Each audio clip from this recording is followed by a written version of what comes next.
Hello everyone, welcome to legal study. आज की इस पर्टिकुलर वीडियो में हम डिस्कस करेंगे ग्रामर का पोर्शन, जो कि जनरल इंग्लिश में ग्रामर में से सबसे पहले पूछा जाता है आपका नॉर्म्स। बेसिक इंग्लिश को हम जानने की कोशिश करें, ग्रामर को जानने की कोशिश करें तो सबसे पहले आता है नॉर्म। और कई बार ऐसा होता है कि आप चाहे जुडिशरी के एग्जाम के लिए प्रिपेयर कर रहे हैं, तो आप लोग क्या करते हैं, हम सभी लोग इक्वल ही गलती करते हैं कि हम क्या करते हैं, अपनी लॉ के पोर्शन को तो बहुत अच्छे से कवर कर लेते हैं, लेकिन जो जर्नल हमारी इंग्लिश होती है, हमारी हिंदी आती है या जीके आता है, उसको हम देखते भी नहीं। ठीक है, तो आज की इस पर्टिकुलर वीडियो में नेक्स्ट अभी हमारे एक और फैकल्टी है, हमारे सर हैं, ठीक है, वही करवाएंगे नेक्स्ट इंग्लिश का सारे पोर्शन। और आगे बढ़ने से पहले मैं आपको बता देना चाहती हूँ, ये हमारा यूट्यूब चैनल है, आप इसको सब्सक्राइब कर सकते हैं। साथ ही साथ इस प्लेलिस्ट में आप जाएंगे तो हमने जूरिस्प्रूडेंस और एडमिनिस्ट्रेटिव लॉ को कंप्लीट किया हुआ है। बहुत ही जल्द हम इंडियन एविडेंस एक्ट को स्टार्ट करने जा रहे हैं, तो आप इस चैनल को सब्सक्राइब भी कर सकते हैं। और आज की इस पर्टिकुलर वीडियो रहेगी नॉर्म्स के ऊपर। चलो स्टार्ट करते हैं सर। हेलो, इस चैप्टर में मैं कवर करूंगा नाउन्स। नाउन्स बोलते हैं संज्ञा को। हिंदी में नाउन्स को कहा जाता है संज्ञा। इससे पहले नाउन स्टार्ट करें, बिल्कुल इंग्लिश के बेसिक से स्टार्ट करते हैं। सबसे पहले देखते हैं इंग्लिश में सेंटेंस क्या होता है। सेंटेंस को बोलते हैं वाक्य। जब आप किसी भी भाषा में सेंटेंस बनाते हैं तो उसका मतलब क्या होता है। देखिए, सेंटेंस बनाने के लिए दो चीजों का होना बहुत जरूरी है, जिसके बिना सेंटेंस नहीं बन सकता। एक होता है सब्जेक्ट और एक होता है वर्ब।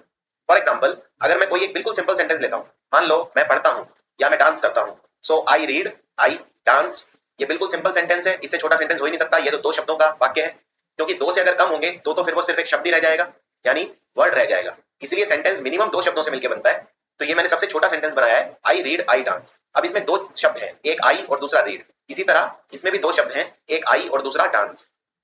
इसमें एक सब्जेक्ट का और दूसरा वर्ब का होना जरूरी है, क्योंकि सब्जेक्ट और वर्ब के बिना सेंटेंस बन ही नहीं सकता। सो सब्जेक्ट क्या है और वर्ब क्या है। इसी तरह ये वाले सेंटेंस देखते हैं नीचे। वो पेंट करते हैं, दे पेंट। वो जाते हैं, दे गो। शी गोज, वो जाती है। इसके अंदर वर्ब होता है क्रिया, यानी जो काम हो रहा है, और सब्जेक्ट होता है इस क्रिया या काम को करने वाला, यानी डूअर। जो करता है वो सब्जेक्ट। अब इसमें देखिए, आई रीड, मैं पढ़ता हूं, तो आई काम कर रहा है, यानी आई है सब्जेक्ट और रीड है वर्ब। इसी तरह आई है सब्जेक्ट, डांस है वर्ब, दे है सब्जेक्ट, पेंट है वर्ब। तो सेंटेंस मिनिमम दो चीजों का बनता है, सब्जेक्ट और वर्ब। लेकिन सेंटेंस जनरली दो शब्दों के नहीं होते हैं, कि जिसमें दो शब्द आपको दे दिए, एक सब्जेक्ट और एक वर्ब। सेंटेंस तो लंबे होते हैं, तो उसमें सब्जेक्ट और वर्ब के अलावा बाकी चीजें भी होती हैं। किसी भी सेंटेंस में अगर आप सब्जेक्ट को बाहर निकाल देते हैं, जैसे आई रीड अ बुक, मैं पुस्तक पढ़ता हूं, वो पार्टी में जाते हैं, दे गो टू अ पार्टी। अगर आप किसी भी सेंटेंस में सब्जेक्ट को बाहर निकाल देते हैं, तो जो बाकी पार्ट बचता है उसे बोलते हैं प्रेडिकेट। जैसे फॉर एग्जाम्पल, आप ये वाला सेंटेंस देखिए, वो लोग पार्टी में जाते हैं। इसमें जाता कौन है, दे, यानी दे हो गया सब्जेक्ट, और गो टू अ पार्टी हो गया प्रेडिकेट पूरा। किसी भी सेंटेंस, अगर ये कोई सेंटेंस है, इसमें अगर आप ये सब्जेक्ट है, सब्जेक्ट को बाहर निकाल दें, तो बाकी सेंटेंस जो बच जाएगा उसे बोलते हैं प्रेडिकेट। अब हम देखते हैं संज्ञा क्या होती है। अब आपको ये पता है कि वाक्य क्या होता है, सब्जेक्ट क्या होता है और वर्ब क्या होता है, और प्रेडिकेट क्या होता है। नाउन मतलब संज्ञा। संज्ञा क्या होती है, संज्ञा नाउन नेम होती है। किस चीज का नाम, पर्सन, प्लेस या थिंग। यहाँ पे पर्सन से मतलब है कोई भी जिंदा चीज, ये कोई जानवर हो सकता है, कोई ह्यूमन बींग हो सकता है, मेल फीमेल हो सकती है। प्लेस मतलब कोई जगह का नाम, और थिंग मतलब किसी, कोई भी थिंग, कोई भी चीज जो आप सोच सकते हैं। ये जरूरी नहीं कोई ऐसी वस्तु हो जिसे आप छू सके, महसूस कर सके। कोई फिलोसॉफिकल चीज भी हो, जैसे प्यार, जैसे नॉलेज, कोई भी ऐसी चीज, वो सब भी थिंग के अंदर आती है। फॉर एग्जाम्पल, अब सेंटेंस देखते हैं कुछ, जैसे बिल्ली ने खिलौने को तोड़ दिया, the cat broke the toy. इसमें कैट है पर्सन और टॉय है थिंग, तो ये दोनों हो गए नाउन, यानी कि संज्ञा। रमेश ने चावल बनाए पिकनिक के लिए, सो रमेश है पर्सन, राइस है थिंग और पिकनिक है प्लेस, तो तीनों हो गए नाउन। तो किसी भी सेंटेंस में नाउन को आसानी से पहचाना जा सकता है। नाउन होता है पर्सन, प्लेस या थिंग का नाम। अब जो नाउन है, ये सिंगुलर भी हो सकते हैं और प्लूरल भी हो सकते हैं, यानी एक वचन भी हो सकते हैं और बहुवचन भी हो सकते हैं। जैसे तीन वुल्व्स, तीन लोमड़ियों ने मिलके चांद को देखा, तो लोमड़ियां यहाँ बहुवचन है, मून सिंगुलर है, लाइब्रेरी सिंगुलर है, बुक्स प्लूरल है, प्रोफेसर ने अपने सिद्धांत समझाए, so the professor explained his principles. Professor singular है, प्रिंसिपल्स प्लूरल है। अब देखते हैं सिंगुलर से प्लूरल बनाते कैसे हैं। ज्यादातर नाउन है उनके आगे सिर्फ एस लगा दो, प्लूरल बन जाएगा। जैसे चेयर चेयर्स, जैसे boat boats, house houses, cat cats, river rivers, simple आगे एस लगाना है। अगर है नदी, तो नदी के आगे एस लगा दो, बहुवचन बन जाएगा नदियां। लेकिन कुछ नाउन्स के अंदर आगे ईएस भी लगा सकते हैं, जरूरी नहीं है एस। ये वो नाउन है जो S, X, Z, C H या एस एच से खत्म होंगे। जैसे बस बनाना है अगर प्लूरल, तो आगे ईएस लगा दो, buses, fish, fishes, pitch, pitches, box, boxes. इसी तरह कुछ नाउन है, उनमें हम वाई हट के आखिर में आई एस लगा देते हैं उनका बहुवचन बनाने के लिए। जैसे पैनी, पैनी मतलब सिक्का, तो पैनीज। स्पाई मतलब जासूस, स्पाइज। बेबी का बन गया बेबीज, सिटी का बन गया सिटीज, डेजी का बन गया डेजीज। इस तरह से कुछ नाउन्स अलग अलग है, हर एक का बहुवचन का बनाने का तरीका, प्लूरल बनाने का तरीका अलग अलग होता है। अब कुछ नाउन और है जिनमें हम ईएस लगा के बना सकते हैं, या कुछ नाउन ऐसे भी होते हैं जो एफ में खत्म होते हैं या एफ ई में खत्म होते हैं, जैसे वाइफ। अब मुझे वाइफ का अगर प्लूरल बनाना है तो बना दूंगा वाइफ्स। इसी तरह चाकू यानी नाइफ, नाइफ में आगे एफ ई हटा के बना दूंगा KNIVES, नाइव्स यानी बहुत सारे चाकू। बॉक्स का आगे ईएस लग जाएगा, वॉच, वॉस, इनमें सब में ईएस लगेगा आखिर में। तो अलग अलग तरीके हैं बहुवचन बनाने के। कुछ नाउन है ये थोड़े डिफिकल्ट हैं, इनका बहुवचन बनाने का तरीका बिल्कुल ही अलग है, इसमें कोई रूल अप्लाई नहीं होता है। ना हम इनमें एस लगाते हैं, ना ईएस लगाते हैं, ना IVES या कोई इस तरह का शब्द नहीं लगाते हैं। जैसे चाइल्ड, चाइल्ड का बन जाता है चिल्ड्रन, चाइल्ड मतलब एक बच्चा, चिल्ड्रन मतलब बहुत सारे बच्चे। वुमेन का बन जाता है वुमेन, इसमें मैंने सिर्फ ए को रिप्लेस कर दिया ई से। इसी तरह मैन का बन गया मैन। माउस मतलब एक चूहा, माइस मतलब बहुत सारे चूहे, गूज मतलब एक बत्तख, गीज मतलब बहुत सारी बत्तख। सो गूज का बन गया गीज। कुछ नाउन ऐसे भी हैं जो सिंगुलर और प्लूरल में बिल्कुल एक जैसे रहते हैं, कोई परिवर्तन ही नहीं। जैसे शीप, शीप ही रहता है। भेड़, एक भेड़ है तो भी शीप, बहुत सारी भेड़ है तो भी शीप। डियर का डियर ही रहता है। हिरण, एक हिरण है तो भी डियर, बहुत सारे हिरण है तो भी डियर। सीरीज का सीरीज ही रहता है, और स्पीशीज का स्पीशीज ही रहता है। स्पीशीज बोलते हैं प्रजाति को। कुछ डिफरेंट तरह के देखते हैं, सिंगुलर से प्लूरल बनाना है। कैक्टस का पौधा होता है जो मरुस्थल में उगता है, डेजर्ट में, जेरोफाइट। कैक्टस होता है एक, इसका प्लूरल है cacti. Focus, foci. Fungus, fungi. Nucleus, nuclei. Syllabus, syllabi. Analysis का बन जाएगा एनालिसिस। डायग्नोसिस, जब हम किसी डिजीज को डायग्नोस करते हैं, डायग्नोसिस का बन जाता है डायग्नोसिस। इसमें IS कन्वर्ट हो रहा है ES के अंदर, तो ये बहुत ध्यान से देखने हैं शब्द। ओआसिस होता है जब किसी सूखी जगह पे कोई पानी मिल जाए, उसे ओआसिस बोलते हैं। तो ओआसिस का बहुवचन हो गया ओआसिस। तो ये लेफ्ट में जो लिखे हैं ये सिंगुलर है, और जो राइट में लिखे हैं ये प्लूरल है, बहुवचन है। थीसिस, जैसे हम कोई थीसिस लिखते हैं, कोई किताब लिखते हैं, तो थीसिस का प्लूरल हो गया थीसिस। बुरे वक्त को बोलते हैं क्राइसिस, और इसका प्लूरल हो गया क्राइसिस। इसी तरह बहुत इंपॉर्टेंट शब्द है फेनोमेना, फेनोमेनन, फेनोमेनन का प्लूरल होता है फेनोमेना। क्राइटेरियन मतलब आधार, क्राइटेरियन का प्लूरल हो गया क्राइटेरिया। इसी तरह डेटम, डेटम का प्लूरल होता है डेटा। अब ये कुछ अभ्यास है, आपको बताना है क्या आएगा। मेरे 3 बच्चे हैं, so I have 3 children. There are 5 men and 1 woman. Baby या babies play with bottles as toy. अब यहाँ पे क्या आएगा, बेबी या बेबीज। अब यहाँ पे वर्ब देखिए, वर्ब है प्ले, तो प्ले है मतलब बहुवचन आएगा, क्योंकि अगर सिंगुलर वर्ब होती तो आता प्लेज। जब सिंगुलर वर्ब होती है, सिंगुलर नाउन होता है, उसके साथ वर्ब सिंगुलर आती है। जैसे अगर आप बोलते हैं शी रीड्स, वो पढ़ती है, लेकिन अगर बहुत सारे लोग हैं तो आप बोलेंगे दे रीड, एस हटा देंगे। यहाँ पे एस नहीं है, इसका मतलब बहुवचन है, तो बहुवचन में होगा बेबीज। इस तरह से कोई भी फिल इन द ब्लैंक आप कर सकते हैं। I put 2 big potatoes, a few man wear watches, क्योंकि बहुत सारे मैन है, अ फ्यू मैन मतलब काफी सारे मैन, तो वो पहनते हैं घड़ियां यानी watches. I put a memo या मेमोज ऑन द डेस्क, ए लिखा है, ए मतलब एक यानी मेमो।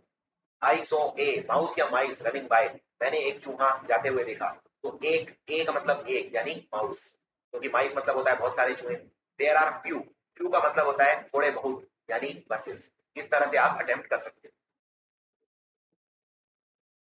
इनके आंसर है। अब ये बताइए, सिस्टर इन लॉ, अगर सिस्टर इन लॉ को कैसे लिखते हैं। सिस्टर इन लॉ होती है आपकी पत्नी की छोटी बहन। सिस्टर इन लॉ को कैसे लिखते हैं, क्या ऐसे लिखते हैं या बीच में हाइफन डालेंगे, डैश डालेंगे, कौन सा ठीक है लिखने का तरीका। तो याद रखिए, सिस्टर इन लॉ को हमेशा लिखते हैं डैश लगाकर। जब भी इस तरह के शब्द होते हैं, father in law, sister in law, mother in law, mother in law यानी सास, आपकी सासू माँ, उनको मदर इन लॉ को भी आप लिखेंगे बीच में डैश लगाकर, तो ये तरीका ठीक है लिखने का। इसी तरह फादर इन लॉ, इसमें भी बीच में डैश लगेगा। कमांडर इन चीफ, जैसे आर्मी के अंदर होता है कमांडर इन चीफ, तो कमांडर इन चीफ के बीच में भी डैश लगेगा। सिस्टर इन लॉ, अब सिस्टर इन लॉ का बहुवचन कैसे बनाऊंगा? सिस्टर इन लॉ का के बहुवचन बनाना है अगर मुझे, तो मैं एस कहां पे लगाऊं? क्या मैं लिखूं सिस्टर इन लॉज आखिर में, क्या मैं लिखूं सिस्टर्स इन लॉ? कौन सा तरीका ठीक है? इस पे एग्जाम में क्वेश्चन आ चुका है कई बार, सिस्टर इन लॉ या सिस्टर्स इन लॉ। तो ये एक काफी बड़ा क्वेश्चन है जो अक्सर आता है जब भी इस तरह के कोई भी अगर सेंटेंस आ जाए, कोई भी शब्द आ जाए, मान लीजिए sister in law, father in law, mother in law, इसमें जब भी बहुवचन बनाना है तो हम लगाएंगे सिस्टर, मदर या फादर के आगे एस, यानी जो पर्सन है उसके आगे लगाएंगे, आगे वालों के आगे नहीं लगाएंगे। तो इसका सही आंसर है सिस्टर्स इन लॉ। इसी तरह फादर इन लॉ का प्लूरल हो गया फादर्स इन लॉ, ना कि फादर इन लॉज। इसी तरह कमांडर इन चीफ का हो गया कमांडर्स इन चीफ, क्योंकि फादर इन लॉ है, अल्टीमेटली है तो वो फादर ही, तो फादर का प्लूरल क्या हो गया? फादर्स। इसी तरह कमांडर का प्लूरल क्या हो गया? कमांडर्स। तो इसलिए यहां पे आप चीफ के आगे एस नहीं लगाएंगे। अब बात करते हैं पोजेसिव नाउन की। पोजेसिव नाउन वो है जो आपका कोई पोजेशन दिखाता है। पोजेशन मतलब आपकी संपत्ति, आपका बिलोंगिंग। फॉर एग्जाम्पल, अगर कोई आपके पास जूता है तो आप बोलेंगे ये मेरा जूता है, यानी वो आपका पोजेशन है। तो जब भी कोई चीज एक बिलोंगिंग या पोजेशन या आपकी संपत्ति दिखाती है उसको बोलते हैं possessive noun. For example, John की गाड़ी, तो आप लिखेंगे जॉन्स कार, क्योंकि ये जॉन की गाड़ी है। इसी तरह आप इसको ऐसे भी लिख सकते हैं द कार ऑफ जॉन, लेकिन ज्यादा उपयुक्त तरीका है जॉन्स कार। इसी तरह the room of the girls, girls' room. Clothes for man, men's clothes. Boat of the sailor, sailor's boat. जब भी कोई पॉजेसिव नाउन होगा तो का, की या के का स्वर आएगा। जैसे फॉर एग्जाम्पल, अगर राम की गाड़ी है तो आप बोल सकते हैं द कार ऑफ राम, लेकिन ज्यादा अच्छा तरीका है राम्स कार, राम की गाड़ी। तो की, का और के स्वर के लिए हम यूज करते हैं एपोस्ट्रोफ। अब देखिए इसमें ये बहुत इंपॉर्टेंट है समझना, एपोस्ट्रोफ का जो साइन होता है, ये जो आप साइन देख रहे हैं इसे एपोस्ट्रोफ बोलते हैं। जैसे दो अंग्रेजी के शब्द हैं, अगर उनमें बीच में कॉमा लगता है नीचे की तरफ तो इसको बोलते हैं कॉमा, और अगर ये कॉमा ऊपर की तरफ लगा देते हैं तो उसे बोलते हैं एपोस्ट्रोफ। और ये एपोस्ट्रोफ अंग्रेजी में काफी नया साइन है, हमने पिछले 100 सालों के अंदर ही इसे यूज करना स्टार्ट किया है। जब से अंग्रेजी बनी ऐसा नहीं है, तब से हम अपोस्ट्रोफ यूज करते हैं। अपोस्ट्रोफ लगाने के अलग अलग तरीके होते हैं और ये तरीके सीखने बहुत ही ज्यादा जरूरी है, क्योंकि इन पे अक्सर सवाल आते हैं। मान लीजिए अगर आपको बोलना है किताब का कवर, तो आप उसे कैसे लिखेंगे? देखिए सबसे आसान तरीका है, अगर कोई सिंगुलर नाउन है, अब हम देख चुके हैं सिंगुलर और प्लूरल क्या होते हैं, एक वचन बहुवचन क्या होते हैं। सिंगुलर में पॉजेसिव नाउन बनाने का तरीका बहुत ही आसान है। अगर आपको बोलना है, मान लीजिए डायना की किताब, चलिए ये वाला सेंटेंस देखते हैं, डायना की किताब, तो सबसे पहले लिखिए डायना और फिर लिखिए किताब। अब आपको यह डिसाइड करना है कि ये सिंगुलर है कि प्लूरल है। सिंगुलर प्लूरल देखना है आपको सब्जेक्ट, तो यहाँ पे सब्जेक्ट क्या है? डायनाज बुक में डायना, क्योंकि डायना पर्सन है जिसकी किताब है, सो डायना है सब्जेक्ट और बुक है ऑब्जेक्ट। सो डायना सब्जेक्ट सिंगुलर है, सिंगुलर में आपको कुछ नहीं करना, सिंपल एपोस्ट्रोफ लगा के पीछे एस लगा देना है।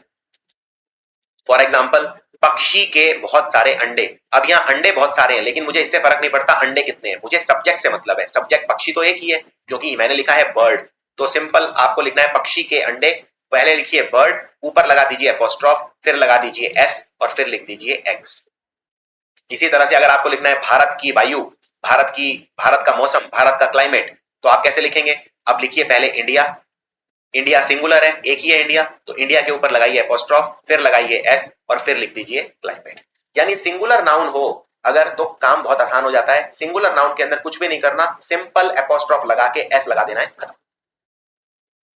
लेकिन प्लूरल के अंदर रूल बदल जाएंगे, और प्लूरल के अंदर रूल इसलिए बदल जाएंगे क्योंकि हम देख चुके हैं कि प्लूरल बनाने का तरीका हर नाउन का अलग अलग होता है। किसी में आगे एस लगता है, किसी में आगे ई एस लगता है, किसी में आई ई एस लगता है, कोई ऐसे भी होते हैं जो बिल्कुल सेम ही रहते हैं, सिंगुलर और प्लूरल। जब प्लूरल बनाने का सबका तरीका अलग अलग है, इसीलिए प्लूरल में रूल भी अलग अलग होंगे। प्लूरल में रूल ये है, अगर प्लूरल में पहले से एस लगाए तो हम एपोस्ट्रोफ लगा के एक और एस नहीं लगाएंगे, लेकिन अगर प्लूरल में एस नहीं लगाए तो हम एपोस्ट्रोफ भी लगाएंगे और एस भी लगाएंगे। ये सिंपल सा रूल आपको याद रखना है। मैं रिपीट कर देता हूं, अगर प्लूरल में एस नहीं लगाए तो मैं एस लगाऊंगा, और अगर एस पहले से लगाए तो मैं एस नहीं लगाऊंगा। फॉर एग्जाम्पल, अगर मुझे लिखना है हाथी की टांगे, अब यहाँ हाथी बहुत सारे हैं, तो मुझे बोलना है हाथियों की टांगे। सो मैं इसमें पहले लिखूंगा एलिफेंट्स और फिर लिखूंगा टांगे यानी लेग्स। अब मुझे पॉजेसिव प्रोनाउन बनाना है, यानी मुझे किसका स्वर चाहिए, का, की या के का स्वर चाहिए। हाथियों की टांगे, की का स्वर चाहिए, तो की के लिए मैं क्या करूंगा, एपोस्ट्रोफ लगाऊंगा। अब एस लगाऊंगा कि नहीं, एपोस्ट्रोफ तो आएगा ही आएगा, अगर पॉजेसिव नाउन है तो एपोस्ट्रोफ तो आएगा ही आएगा, लेकिन एस लगाऊंगा कि नहीं लगाऊंगा। तो पहले लिखा एलिफेंट्स, एलिफेंट्स में तो पहले से ही एस है, इसका मतलब मैं एस नहीं लगाऊंगा, यानी ये हो जाएगा एलिफेंट्स लेग्स, तो इसमें एस नहीं लगेगा। अगर मान लो मुझे बोलना है बहुत सारे बच्चे हैं और उनके बहुत सारे जूते हैं, यानी बच्चों के जूते, तो पहले मैं लिखूंगा बेबीज और फिर लिखूंगा शूज। तो बच्चे बहुत सारे हैं और जूते भी बहुत सारे हैं, सब्जेक्ट है बेबीज यानी प्लूरल है। अब इसमें एपोस्ट्रोफ तो लगाऊंगा ही, क्या मैं एस लगाऊंगा, बेबीज में पहले से ही एस लगा हुआ है, यानी एस नहीं लगाऊंगा। सो ये हो जाएगा बेबीज शूज। इसी तरह से आप कोई भी लगा सकते हैं, मान लीजिए मेंबर्स के वोट्स, बहुत सारे मेंबर हैं तो पहले लिख दिया मेंबर्स फिर एपोस्ट्रोफ, लेकिन मेंबर्स में पहले से एस है तो एस नहीं लगाऊंगा, तो ये हो जाएगा मेंबर्स वोट्स। इस तरह बनाया जाता है प्लूरल का पॉजेसिव नाउन अगर एस पहले से लगा है तो। अब उन शब्दों का क्या करें जो बहुवचन है लेकिन जिनमें एस नहीं लगा। फॉर एग्जाम्पल कैटल, कैटल बोलते हैं हमारे जो मवेशी होते हैं, जो गाय भैंस बकरी, इन सबको कैटल बोला जाता है, जो हमारे खेतों में काम करते हैं। कैटल एक ऐसा शब्द है जो कैटल ही रहता है, अगर एक है तो भी, बहुत सारे हैं तो भी, अगर आप कैटल शब्द चेंज नहीं होता। अंग्रेजी में कैटल्स नाम का कोई शब्द नहीं है। अब आपको बोलना है जो भेड़ बकरी हैं उनके सींग, अब भेड़ बकरी तो बहुत सारे हैं लेकिन शब्द तो कैटल ही है, तो आप पहले लिखिए कैटल और कैटल के बाद आप लिखिए सींग यानी हॉर्न्स। अब एपोस्ट्रोफ लगा दीजिए, एपोस्ट्रोफ तो लगेगा ही, क्या यहाँ पे एस लगेगा, एस लगेगा क्योंकि कैटल के अंदर एस नहीं लगाए इसलिए एस लगाना पड़ेगा, तो ये बन जाएगा कैटल्स हॉर्न्स। इसी तरह अगर आपको बोलना है महिलाओं के कपड़े, तो आप पहले लिखिए महिलाएं। अब महिलाएं बहुत सारी हैं क्योंकि वुमेन, स्पेलिंग देखिए MEN यानी बहुत सारी महिलाएं, वुमेन, बाद में लिखिए क्लोथ्स और एपोस्ट्रोफ लगा दीजिए बीच में क्योंकि आपको की का स्वर चाहिए, के का, वुमेन के कपड़े यानी वुमेन के क्लोथ्स, तो के लिए एपोस्ट्रोफ का स्वर आ गया। अब यहाँ पे एस लगेगा क्योंकि वुमेन के अंदर एस नहीं लगा है, यानी प्लूरल के अंदर अगर पहले से एस लगा है तो मैं एस नहीं लगाऊंगा एपोस्ट्रोफ के बाद, और अगर एस नहीं लगा है पहले से तो मैं एस जोड़ दूंगा। एक और एग्जांपल है बड़ा अच्छा यहाँ पे, बच्चों के खिलौने, तो बच्चे यानी बहुत सारे हैं यानी चिल्ड्रन हो गया, और चिल्ड्रन में तो एस नहीं लगा है तो एपोस्ट्रोफ लगा के एस लगा दूंगा, तो ये बन जाएगा चिल्ड्रंस टॉयज। अब देखते हैं indefinite possessive pronoun. Indefinite possessive pronoun मतलब जब कोई पर्सन का नाम नहीं लिखा है, या पता नहीं है पर्सन कौन है, ये पर्सन कोई भी हो सकता है, जैसे वन यानी कोई भी, एनीबडी मतलब कोई भी, ईच अदर नोबडी मतलब कोई भी नहीं, नो वन समबडी कोई, मतलब इसमें कोई पर्सन की आइडेंटिटी नहीं है, इनको बोलते हैं इनडेफिनेट। इनडेफिनेट के अंदर अगर मुझे पॉजेसिव लगाना है तो मैं एपोस्ट्रोफ भी लगाऊंगा और एस भी लगाऊंगा, ये रूल आपको याद रखना है। फॉर एग्जाम्पल अगर आपको बोलना है कोई भी तो मतलब एनीबडी, लेकिन अगर आपको बोलना है किसी का भी तो आप बोलेंगे एनीबडीज। मान लीजिए 3 टीमें खेल रही हैं, ए बी और सी, और आपको बोलना है कि तीनों में से कोई भी टीम जीत सकती है, तो आप बोलेंगे दिस इज एनीबडीज गेम, यानी एनीबडीज मतलब ये गेम किसी का भी हो सकता है, यानी एनीबडीज। इसी तरह नोबडी है तो नोबडीज, इसी तरह समवन है तो समवंस, समबडी है तो समबडीज। फॉर एग्जाम्पल अगर आपको कोई पर्स मिलता है और आप बोलना चाहते हैं ये पर्स किसी का भी हो सकता है, तो आप बोलेंगे this purse can be of anybody's, anybody's, तो उसमें एनीबडी लिख के एपोस्ट्रोफ लगा के एस लगा देना है। तो इनडेफिनेट पॉजेसिव प्रोनाउन के अंदर एपोस्ट्रोफ भी लगता है और एस भी लगता है। अगली बात, अगर हाइफनेटेड नाउन है, हम ये देख चुके हैं जैसे father in law, sister in law, इनमें हाइफन लगता है, हाइफन मतलब डैश, तो जब हाइफन लगाते हैं तो इसमें आखिरी शब्द के अंदर सिर्फ एपोस्ट्रोफ लगेगा, सारे शब्दों में नहीं लगेगा। फॉर एग्जाम्पल अगर आपको बोलना है मेरी सिस्टर इन लॉ ने मुझे एडवाइस दी, यानी मेरी सिस्टर इन लॉ की एडवाइस, तो अब यहाँ पे की आ गया, की आ गया मतलब आप समझ जाइए पॉजेसिव प्रोनाउन की जरूरत है, का की या के का स्वर जब होता है तो पॉजेसिव प्रोनाउन लगता है।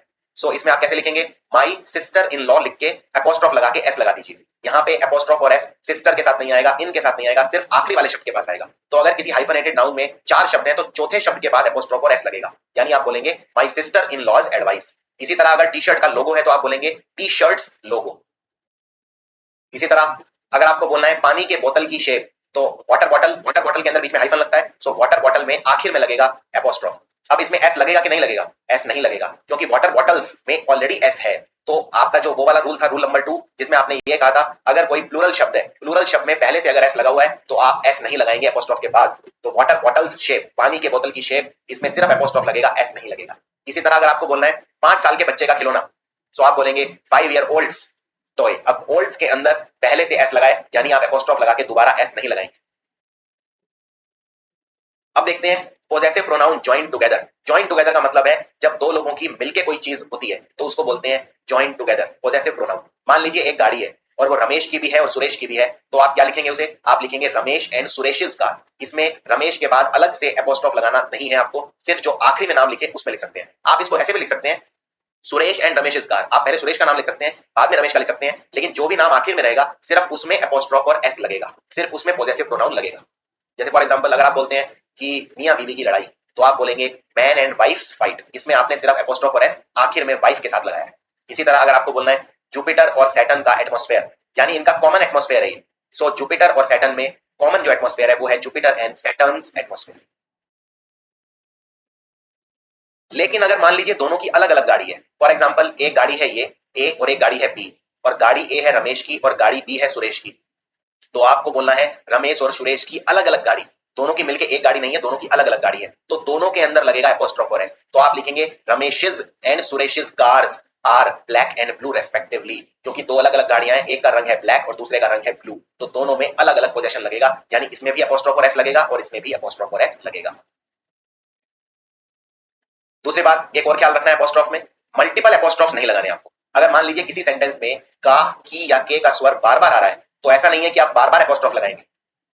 फॉर एग्जाम्पल अगर आपको बोलना है कि मेरी बहन के दोस्त का भाई मेरे घर पर आ रहा है, तो आप इसको कैसे लिख सकते हैं कि माई सिस्टर्स फ्रेंड्स ब्रदर, क्योंकि आपको बोलना है मेरी बहन का फ्रेंड, तो एक का यहां पर आ गया, और बहन के फ्रेंड का भाई, तो दूसरा का या के का स्वर यहां पे आ गया, तो क्या आप दो बार एपोस्ट्रोफ लगाएंगे या एक ही बार लगाएंगे? तो आपको याद रखना है एक से ज्यादा एपोस्ट्रोफ एक सेंटेंस में नहीं आएगा।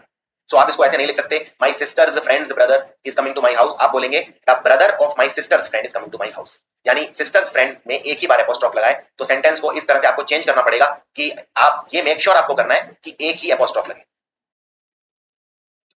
दूसरी बात, एपोस्ट्रोफ जब लगेगा तो वस्तुओं के साथ जनरली हम नहीं लगाते हैं, या किसी ऑब्जेक्ट के साथ नहीं लगाते हैं, सिर्फ पर्सन के साथ लगाते हैं, इस चीज का भी आपको ख्याल रखना है। फॉर एग्जाम्पल अगर मान लीजिए आपकी कोई टेबल है और टेबल की 4 टांगे हैं, अब आपको बोलना है टेबल की टांग, तो आप ये नहीं बोल सकते टेबल्स लेग, क्योंकि टेबल तो वस्तु है, वस्तु के अंदर अगर आप एपोस्ट्रोफ लगाते हैं तो उसे गलत माना जाता है, आप बोलेंगे लेग ऑफ द टेबल, ना कि टेबल्स लेग। इसी तरह आप ऐसे नहीं बोल सकते माई टेबल्स लेग हैज ब्रोकन, आप बोलेंगे the leg of my table has broken, क्योंकि माई टेबल लेग में टेबल वस्तु है, वस्तु के अंदर एपोस्ट्रोफ अवॉइड करते हैं। हाँ, मान लीजिए अगर आपका कोई फ्रेंड है और आपके फ्रेंड की टांग टूट जाती है, तो आप बोल सकते हैं माई फ्रेंड्स लेग हैज ब्रोकन, क्योंकि उसमें फ्रेंड जो है वो पर्सन है, पर्सन के अंदर एपोस्ट्रोफ लगाया जाता है। So my friend's leg has broken बिल्कुल ठीक है, लेकिन my table's leg has broken ठीक नहीं है। इसी तरह क्या ये सेंटेंस ठीक है, माई नाइफ्स ब्लेड इज शार्प, यानी मेरे चक्कू का जो ब्लेड है वो शार्प है? नहीं, ये गलत है, क्योंकि चक्कू का ब्लेड यानी चक्कू में इसने एपोस्ट्रोफ लगाया हुआ है, चक्कू तो एक ऑब्जेक्ट है, इसमें ऑब्जेक्ट नहीं लगेगा, सो आप बोलेंगे the blade of my knife is sharp. इसी तरह मान लीजिए अगर आपकी गाड़ी का हॉर्न खराब हो जाता है, तो आप ये नहीं बोलेंगे my car's horn is not working, आप बोलेंगे the horn of my car is not working. Apostrophe जब हम यूज करते हैं, एपोस्ट्रोफ का साइन, इसे शब्द को छोटा करके लिखने में भी यूज करते हैं। जैसे फॉर एग्जांपल अगर आपको इट इज और इट हैज को छोटा करके लिखना है, तो आप लिखेंगे इट्स। अब आपने यहाँ पे आई हटा दिया और आई हटा के आपने एपोस्ट्रोफ लगा दिया। इसी तरह इट हैज में अपने एच ए हटा दिया और एच ए को हटा के आपने उसकी जगह लगा दिया एपोस्ट्रोफ। इसी तरह वी विल को छोटा करके लिखते हैं विल, वी शैल को भी छोटा करके लिखते हैं विल, यानी एपोस्ट्रोफ का इस्तेमाल शब्दों को छोटा करके लिखने में भी किया जाता है। जैसे दे हैव को छोटा करके लिखना है, तो आप लिखेंगे दे हैव, यानी आपने इसमें एच ए हटा दिया, इससे टाइम भी बचता है और अंग्रेजी लिखने में काफी परफेक्शन भी आती है। इसी तरह कैन नॉट को छोटा करके लिखना है, तो आप लिखेंगे कांट। ही वुड और ही हैड दोनों को छोटा करके लिखते हैं he'd, H E apostrophe D, इसका मतलब ही वुड भी होता है और ही हैड भी होता है। इसी तरह आर नॉट को छोटा करके लिखते हैं आंट, विल नॉट को छोटा करके लिखते हैं वोंट, इसी तरह शैल नॉट को छोटा करके लिखते हैं शैंट। अब देखते हैं सेंटेंस को छोटा करके कैसे लिखते हैं। एक सेंटेंस है, इसका हिंदी में मतलब है अब हम दोस्त नहीं रहे, यानी we are not friends any more, any more मतलब अब हम नहीं रहे, we are not friends any more. इसको छोटा करके लिखना चाहता हूं, तो इसको छोटा करके लिखने के दो तरीके हैं, या तो वी और आर को जोड़ दूं, और वी और आर को जोड़ के क्या बन गया वी आर, यानी वी आर में से ए हटा के एपोस्ट्रोफ लगा दिया, या फिर आर और नॉट को भी जोड़ सकता हूं, आर नॉट को छोटा करके क्या लिखते हैं आंट। तो दो तरीके हैं इसको लिख के छोटा करने के एपोस्ट्रोफ की मदद से। इस तरह से इंग्लिश काफी इंप्रेसिव बनाई जा सकती है एपोस्ट्रोफ का इस्तेमाल करके। एक काफी बड़ी मिस्टेक आती है, इट्स और इट्स में क्या फर्क है। अब देखिए ये जो शब्द है इट्स, यहाँ पे एपोस्ट्रोफ लगा हुआ है, एपोस्ट्रोफ लगा हुआ है, इसका मतलब ही यही है कि कुछ बड़ा शब्द था जिसको छोटा किया तभी एपोस्ट्रोफ लगाया, क्योंकि आप जानते हैं जब बड़े शब्द को छोटा करते हैं तब एपोस्ट्रोफ लगाते हैं। इट्स का मतलब होता है इट इज या इट हैज।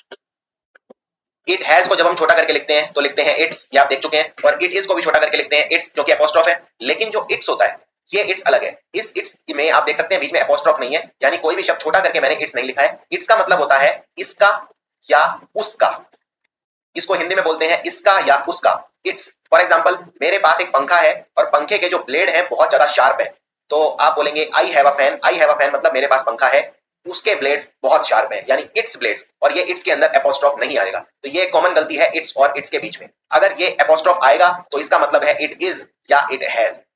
इसी तरह अगर मान लीजिए आप किसी पार्टी में जाते हैं और वहां पे आप बोलते हैं कि आपसे मिलके बहुत अच्छा लगा, किसी आप पर्सन से मिलते हैं और उससे मिलके बोलते हैं आपसे मिलके बहुत अच्छा लगा, तो आप क्या बोलेंगे? It's been a pleasure meeting you या it's been a pleasure meeting you? अब ये क्वेश्चन है, ये आपको डिसाइड करना है। अब देखिए, जब भी आप पार्टी में किसी से मिलते हैं तो आप बोलते हैं it has been a pleasure meeting you. अब इट हैज को शॉर्ट में करके आपको लिखना है, तो इट्स होगा या इट्स होगा। अब इट हैज को जब छोटा किया तो आप जानते हैं जब भी छोटा करते हैं तो एपोस्ट्रोफ लगा देते हैं, तो आंसर होगा it's been a pleasure meeting you. इसी तरह से इट्स अ बर्ड या इट्स अ बर्ड, यह एक पक्षी है, it is a bird. It is a bird. अब इट इज को छोटा करके क्या लिखेंगे? इट्स या इट्स। तो छोटा करके जब लिखते हैं तो एपोस्ट्रोफ आ जाता है, तो आंसर है इट्स अ बर्ड। अब बात करते हैं कलेक्टिव नाउन की। कलेक्टिव नाउन, नाम से ही पता चल रहा है, कलेक्टिव मतलब कलेक्शन से शब्द बना, यानी जब बहुत सारी चीजों को इकट्ठा कर देते हैं तो बन जाता है कलेक्टिव नाउन। इसको बोलते हैं समूह, किसी भी चीज का समूह। जैसे फॉर एग्जाम्पल, अगर आप एक अंगूर खाते हैं तो वन ग्रेप हो गया, लेकिन अगर आप बहुत सारे एक अंगूर का गुच्छा खाते हैं तो गुच्छा हो गया कलेक्टिव नाउन, यानी बंच ऑफ ग्रेप्स। इसी तरह से लोगों का झुंड, ग्रुप ऑफ पीपल, तो ग्रुप, बंच, इस तरह के जो शब्द हैं ये सब होते हैं कलेक्टिव नाउन। वैसे 99% जगह पे ग्रुप, बंच, ये दो तीन शब्द हैं, इनसे काम चल जाता है, लेकिन अच्छी अगर इंग्लिश सीखना चाहते हैं, अच्छी इंग्लिश यूज करना चाहते हैं, एक स्टैंडर्ड इंग्लिश यूज करना चाहते हैं, तो कुछ चीजों के लिए स्पेशल वर्ड्स होते हैं। तो देख सीखते हैं पहले कुछ स्पेशल वर्ड्स। ये जनरली यूज करते हैं हम, जैसे अगर एक सोल्जर्स हैं तो हम आर्मी शब्द यूज करते हैं, ये तो खैर कॉमन वर्ड हो गया। अगर मान लीजिए सिंगर्स हैं बहुत सारे और सिंगर्स मिलके गा रहे हैं तो हम उसे बोलेंगे अ क्वायर ऑफ सिंगर्स। क्वायर मतलब सिंगर्स का समूह। इसी तरह बहुत सारे सैलानी हैं, सेलर हैं जो समुद्री यात्रा पे निकलते हैं, तो उसको बोलेंगे अ क्रू ऑफ सेलर्स। इसी तरह अ बैंड ऑफ म्यूजिशियंस, या फिर इसमें आप अ ट्रूप ऑफ सोल्जर्स बोल सकते हैं, ट्रूप ऑफ आर्टिस्ट बोल सकते हैं। सोल्जर्स के लिए जो ट्रूप शब्द होता है वो होता है TROOP। ट्रूप ऑफ सोल्जर मतलब बहुत सारे सोल्जर्स। इसी तरह रेजिमेंट ऑफ सोल्जर्स भी बोल सकते हैं। ऑडियंस ऑफ लिसनर्स, तो ये जो शब्द है ऑडियंस या group, gang, band, bunch, choir, army, ये सारे समूह दिखाते हैं और इसलिए हो गए कलेक्टिव नाउन। इसी तरह मान लीजिए अगर आप बहुत सारे पक्षी कहीं पे बैठे हुए देखते हैं, बर्ड्स, तो आप क्या बोलेंगे? वैसे तो आप बोल सकते हैं ग्रुप ऑफ बर्ड्स, लेकिन ग्रुप उतना अच्छा नहीं रहेगा, यहाँ पे आप बोलेंगे a flock of birds, FLOCK। इसी तरह से अगर मान लीजिए कहीं पे आप बहुत सारे भेड़ बकरी देखते हैं तो आप क्या बोलेंगे? मान लीजिए बफेलो, कहीं पे गांव के अंदर बहुत सारी भैंस बैठी हुई हैं तो आप क्या बोलेंगे? Heard of buffaloes. या इस तरह के शब्द आप यूज कर सकते हैं, heard of sheep, heard of buffalo. Heard का मतलब समूह या झुंड। तो इस तरह से आप स्टैंडर्ड इंग्लिश सीख सकते हैं। कुछ और शब्द पे नजर मारते हैं इस तरह के, जैसे बहुत सारी मछलियां पकड़ी हैं तो आप बोलेंगे a catch of fish. Catch मतलब मछली को कैच करना। हर्ड हम डियर, कैटल, एलिफेंट इनके लिए लगाते हैं। बहुत सारी मधुमक्खियां हैं तो हम बोलेंगे अ हाइव ऑफ बीज। हाइव मतलब बहुत सारी मधुमक्खियां। इसी तरह से इसमें स्वॉर्म ऑफ बीज, ये भी काफी अच्छा शब्द है। अगर बहुत सारी चींटियां हैं जमीन पे चल रही हैं तो आप क्या बोलेंगे? अ स्वॉर्म ऑफ एंट्स। इसी तरह से अ कैनल ऑफ डॉग्स, यानी बहुत सारे कुत्ते। A pack of hounds. तो ये शब्द अक्सर यूज किए जाते हैं। अब देखते हैं क्वेश्चन किस तरह से आते हैं कलेक्टिव नाउन्स के ऊपर। तो ये कुछ और कलेक्टिव नाउन है, ये आप एक बार नजर मार सकते हैं। Group of island, bouquet of flower, ये वर्ड काफी इंपॉर्टेंट है। बुके, फ्लावर जब बहुत सारे होते हैं तो हम उसे बुके बोलते हैं। बुके की स्पेलिंग भी देख लीजिए, ये स्पेलिंग में काम आएगा, BOUQUET, इसको बोलते हैं बुके। इसी तरह मान लीजिए कहीं पे अगर बहुत सारे पहाड़ हैं तो आप क्या बोलेंगे? मान लीजिए ये बहुत सारे पहाड़ हैं कहीं पे, तो इसको क्या आप ये बोल सकते हैं? Group of mountains. ग्रुप वैसे बोल सकते हैं लेकिन ग्रुप उतना सुनने में अच्छा नहीं लगता, तो आप बोलेंगे अ रेंज ऑफ माउंटेन्स, यानी पर्वतों की श्रृंखला। अब कलेक्टिव नाउन में क्वेश्चन किस तरह से आते हैं ये देखना जरूरी है। देखिए कलेक्टिव नाउन में जो सबसे कॉमन वैरायटी आती है क्वेश्चन की वो ये आती है। कलेक्टिव नाउन दिखाते हैं समूह, लेकिन कोई भी कलेक्शन जो है वहां पे जरूरी नहीं है एकता होती है। अगर एकता होगी तो हम उन्हें सिंगुलर की तरह यूज करेंगे, और अगर एकता नहीं होगी तो हम उन्हें प्लूरल की तरह यूज करेंगे, और इसी पे सारे क्वेश्चन आते हैं। मान लीजिए 10 लोग हैं और 10 लोग कोई मिलके फैसला ले रहे हैं, यानी यूनिटी है, यानी एकता है, तो हम सिंगुलर यूज करेंगे। और अगर एकता नहीं है तो हम प्लूरल वर्ब यूज करेंगे। तो मैं इसका कुछ एग्जांपल दिखाता हूं आपको। अब ये देखिए सवाल, द कमेटी। अब कमेटी जो होती है बहुत सारे लोगों से मिलकर बनती है, यानी कलेक्टिव नाउन है, समूह दिखाता है। एक कमेटी में कई लोग हो सकते हैं, 10 हो सकते हैं, 15 हो सकते हैं, 20 हो सकते हैं। अब आपको यह डिसाइड करना है कि वाज आएगा या वर आएगा। अब वॉज है सिंगुलर और वर है प्लूरल। वॉज है एक वचन, वर है बहुवचन। द कमेटी वॉज या were not happy with the decision, यानी कमेटी डिसीजन से खुश नहीं थी। चलिए मान लेते हैं कमेटी के अंदर 10 लोग थे और उनमें से हो सकता है कि 2 लोग खुश हों और 8 लोग खुश ना हो। ऐसा भी हो सकता है कि 2 लोग खुश 8 लोग खुश ना हो और 2 लोग खुश हों। ऐसा भी हो सकता है कि 5 लोग खुश ना हो, 5 लोग खुश हों। लेकिन अल्टीमेटली कमेटी खुश नहीं थी, इसका मतलब ज्यादातर लोग कमेटी में खुश नहीं थे। अब जब कमेटी खुश नहीं थी यानी कमेटी एक साथ मिलके खुश नहीं थी, यानी उसमें कुछ लोग हो सकते हैं जो खुश होंगे, लेकिन ओवरऑल कमेटी खुश नहीं थी, यानी यहां पर एकता नजर आती है। क्योंकि कमेटी का जो फैसला था वो क्या था कि मैं खुश नहीं, यानी कमेटी ने चाहे अंदर उनमें कुछ भी बहस हुई हो, लेकिन बाहर आके उन्होंने क्या कहा, हम डिसीजन से खुश नहीं है, यानी एकता। एकता मतलब सिंगुलर, सिंगुलर मतलब वॉज, तो आंसर होगा वॉज, तो आंसर होगा the committee was not happy with the decision. अब ये वाला सवाल देखते हैं अगला, इसका आंसर देखते हैं क्या होगा। द कमेटी वॉज या were told to raise their hands. Committee को कहा गया, कमेटी में जितने भी लोग थे उन्हें कहा गया कि अपने अपने हाथ खड़े कर लो आसमान के अंदर।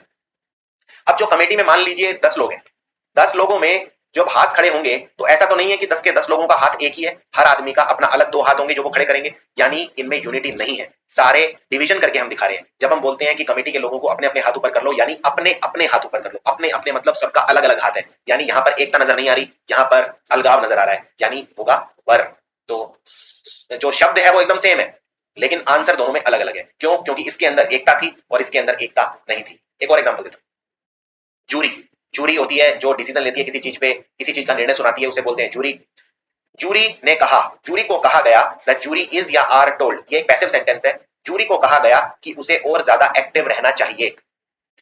अब इसके अंदर इज आएगा, क्या आएगा? अब देखिए, मैंने किसी भी जूरी को बोला, एक जूरी के अंदर बहुत सारे लोग हो सकते हैं, 10 हो सकते हैं, 15 हो सकते हैं, 20 हो सकते हैं। जब मैं किसी जूरी को कह रहा हूं, यानी मैं सबके सब लोगों को कह रहा हूं जो भी जूरी के अंदर है, यानी एकता है, यानी कि जूरी इज टोल्ड।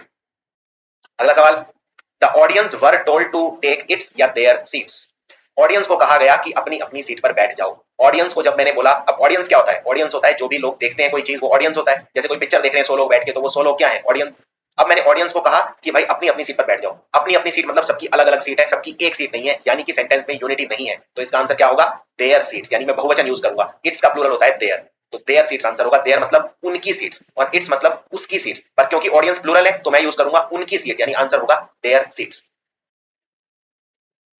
अब जो नाउन होते हैं वो 2 तरह के होते हैं मेन, एक होता है प्रॉपर नाउन और एक होता है कॉमन नाउन। कॉमन नाउन मतलब कोई भी पर्सन, प्लेस या थिंग जनरल में। फॉर एग्जांपल, अगर मैं बोलता हूं लेट्स से मेल, तो मेल तो कोई भी हो सकता है, यानी एक कॉमन कैटेगरी हो गई, तो कोई भी हो सकता है। लेकिन अगर मैं बोलता हूं गौरव, तो ये तो कोई खास व्यक्ति है गौरव, यानी कि ये है प्रॉपर।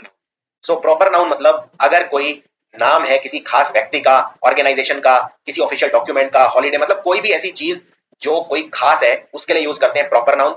और ये कैपिटल लेटर में दिखाते हैं, यानी इसका जो पहला शब्द होना चाहिए वो कैपिटल होना चाहिए। इसलिए जब भी नाम लिखते हैं तो हमेशा पहला लेटर कैपिटल होना चाहिए। तो गौरव को ऐसे लिखा जाएगा, ऐसे लिखा नहीं जाएगा। तो कुछ देखते हैं प्रॉपर और कॉमन नाउन में डिफरेंसेस। एक बात और याद रखनी है, या तो कोई नाउन प्रॉपर हो सकता है या कॉमन हो सकता है, कोई भी नाउन दोनों नहीं हो सकते, ये भी आपको याद रखना है। अब मैं अगर बोलता हूं हॉलीडे, हॉलीडे मतलब कोई भी छुट्टी, लेकिन अगर मैं बोलता हूं क्रिसमस यानी कोई खास छुट्टी, तो क्रिसमस हो गया प्रॉपर नाउन और कॉमन नाउन क्या हो गया? हॉलीडे, क्योंकि हॉलीडे तो कोई भी हो सकती है और हॉलीडे है कॉमन नाउन। इसी तरह अगर मैं बोलता हूं मैन, मैन तो कोई भी मैन यानी कॉमन, पॉल प्रॉपर नाउन। तो आप देख सकते हैं जो लेफ्ट में लिखे हैं ये प्रॉपर नाउन है और ये सारे कैपिटल लेटर यानी बड़े लेटर से स्टार्ट हो रहे हैं। इनमें जो पहला वर्ड है वो कैपिटल है। नेवर फ्री लाइब्रेरी, लाइब्रेरी कोई भी लाइब्रेरी, लेकिन कोई खास लाइब्रेरी है, नेवर फ्री लाइब्रेरी, तो ये हो गया proper noun. Holi text, Holi text मतलब कोई भी पवित्र किताब, लेकिन कुरान, कुरान शरीफ, तो इसको मैं कैपिटल करके लिखूंगा, ये खास किताब है यानी प्रॉपर। सो आई होप ये आपको क्लियर होगा कॉमन नाउन और प्रॉपर नाउन क्या होते हैं। चलिए आपके लिए एक अभ्यास करवाते हैं। प्रॉपर नाउन को आइडेंटिफाई करना है। 6 सेंटेंस दिए हैं, वीडियो को यहीं पॉज कर दीजिए और पहले खुद ट्राई कीजिए। अब देखिए, पहला सेंटेंस, मैंने अभी अभी शेक्सपियर द्वारा लिखी हुई एक प्ले पढ़ा है, एक नाटक पढ़ा है। अब यहाँ पे ए प्ले मतलब कोई भी प्ले, यानी ये कॉमन नाउन है, लेकिन शेक्सपियर एक प्रॉपर नाउन। हमारी फैमिली मयामी में शिफ्ट करना चाहती है, विजिट करना चाहती है, सो इसमें मयामी खास जगह का नाम है यानी प्रॉपर नाउन है। मेरे फादर ट्रांसफर कर दिए गए हैं कोलोराडो में, तो कोलोराडो प्रॉपर नाउन है। इसी तरह, क्या तुम स्टैच्यू ऑफ लिबर्टी गए हो? Statue of liberty proper noun है।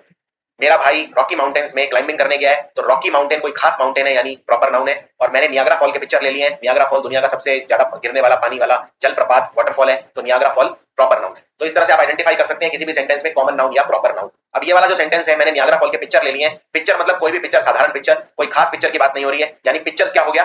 पिक्चर एक कैटेगरी है, तो पिक्चर हो गया कॉमन नाउन। अब आते हैं नाउन्स में कुछ ऐसी चीजों के ऊपर जो बहुत ज्यादा इंपॉर्टेंट है।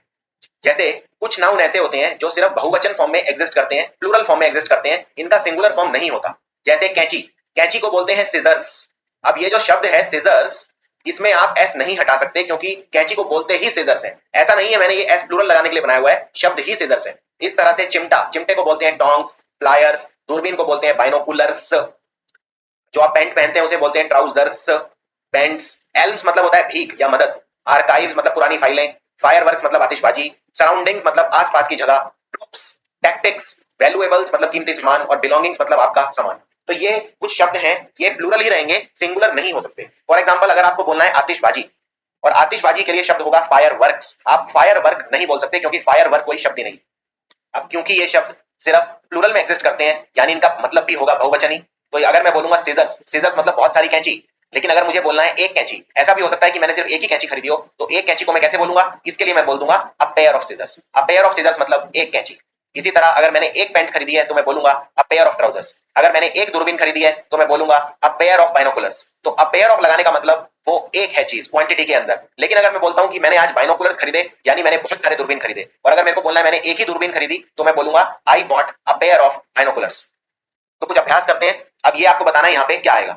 सवाल है कैंचियां या कैंची, जो भी ये शब्द है सीजर्स लिखा है, ये टेबल पे रखी हुई है। अब यहाँ पे इज आएगा कि आर आएगा? Scissors is kept on the table या scissors are kept on the table? अब आप जानते हैं सीजर्स जो शब्द है ये हमेशा प्लूरल होता है, तो यहाँ पे आंसर होगा scissors are kept on the table, यानी कि टेबल के ऊपर बहुत सारी कैंचियां रखी हुई हैं।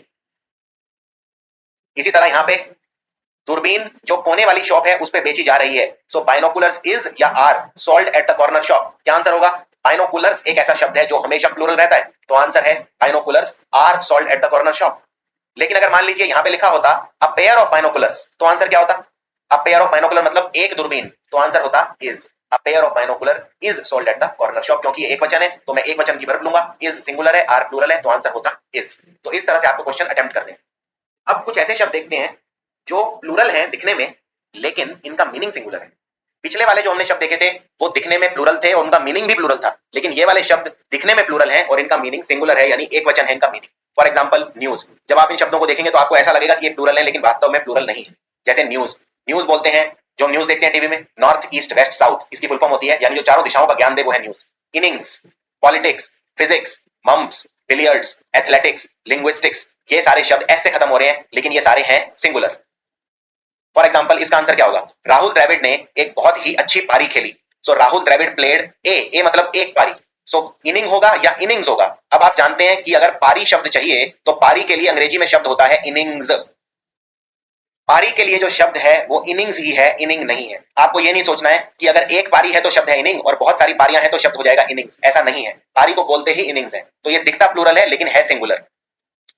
इसी तरह से ये अगला सेंटेंस, इकोनॉमिक्स मेरा फेवरेट सब्जेक्ट है, तो आप क्या बोलेंगे? Economics is my favourite subject या economics are my favourite subject? आपको डिसाइड करना है इज या आर में से, यानी सिंगुलर या प्लूरल में से। इकोनॉमिक्स दिखने में ऐसा लग रहा है जैसे एस लगा दिया तो ये प्लूरल हो गया, लेकिन ऐसा नहीं है, ये सिंगुलर है, यानी आंसर है economics is my favourite subject. लेकिन एक चीज में आपको केयरफुल रहना पड़ेगा, और वो ये, अगर इकोनॉमिक्स का मतलब इकोनॉमिक थॉट से है, यानी मेरी जो अर्थव्यवस्था की जो थॉट है वो कैसी है, तो प्लूरल हो जाएगा। ये कुछ अपवाद हैं, कुछ एक्सेप्शंस हैं इंग्लिश के अंदर। इसी तरह पॉलिटिक्स, अगर आपको बोलना है पॉलिटिक्स मेरा फेवरेट सब्जेक्ट है, तो आप बोलेंगे politics is my favourite subject. लेकिन अगर पॉलिटिक्स का मतलब पॉलिटिकल थॉट से है, यानी मेरी राजनीति की सोच कैसी है, तो हो जाएगा प्लूरल। इस बात का आपको ध्यान रखना है। फॉर एग्जाम्पल ये वाला क्वेश्चन देखिए, इसमें बताइए क्या आएगा। उसकी राजनीति भारतीय जनता पार्टी की तरफ झुकाव रखती है। हिज पॉलिटिक्स इज या आर, आपको इज और आर में डिसाइड करना है क्या आएगा। हिज पॉलिटिक्स इज या are incline towards the Bharatiya Janata party. अब इसमें पॉलिटिक्स का मतलब यहाँ पे पॉलिटिक्स सब्जेक्ट नहीं है, यहाँ पे है उसकी राजनीतिक सोच, और राजनीतिक सोच हमेशा बहुवचन होती है, तो आंसर होगा are. His politics are incline towards the BJP. इसी तरह से उसकी economics Reserve Bank of India की अच्छी पॉलिसीज के ऊपर बेस्ड है, तो इज बेस्ड है या आर बेस्ड है, आपको डिसाइड करना है। अब जब आप बोल रहे हैं उसकी इकोनॉमिक्स बेस्ड है, यानी उसकी इकोनॉमिक थॉट से मतलब है यहाँ पे, और इकोनॉमिक थॉट कैसी होती है? प्लूरल, तो यहाँ पे होगा his economics are based on very good policies of the Reserve Bank of India, यानी शब्द सेम है इकोनॉमिक्स, एक में इज लग रहा था, एक में आर लग रहा है। अगर आप बोलते हैं इकोनॉमिक्स मेरा फेवरेट सब्जेक्ट है, economics is my favourite subject, but my economics are based on very good policies of the Reserve Bank of India. अब कुछ ऐसे शब्द देखते हैं जो दिखते सिंगुलर हैं पर हैं प्लूरल, यानी उल्टे। अब तक हमने सबसे पहले शब्द देखे थे जो दिखते प्लूरल थे और थे भी प्लूरल, और उनको सिंगुलर बनाने के लिए मैंने लगाया था अ पेयर ऑफ, जैसे a pair of scissor, a pair of trouser, a pair of pants. लेकिन उसके बाद मैंने शब्द देखे जो दिखते प्लूरल थे पर थे सिंगुलर, जैसे इनिंग्स, न्यूज। अब मैं ऐसे शब्द देख रहा हूं जो दिखते सिंगुलर हैं पर हैं प्लूरल, तो ये शब्द हैं कैटल। ये दिखते सिंगुलर है, इनमें एस नहीं लगाए, लेकिन इनका मतलब प्लूरल है। पोल्ट्री, पोल्ट्री मतलब जो हम जीव पालते हैं वो पोल्ट्री में आते हैं, जैसे चिकन वगैरह।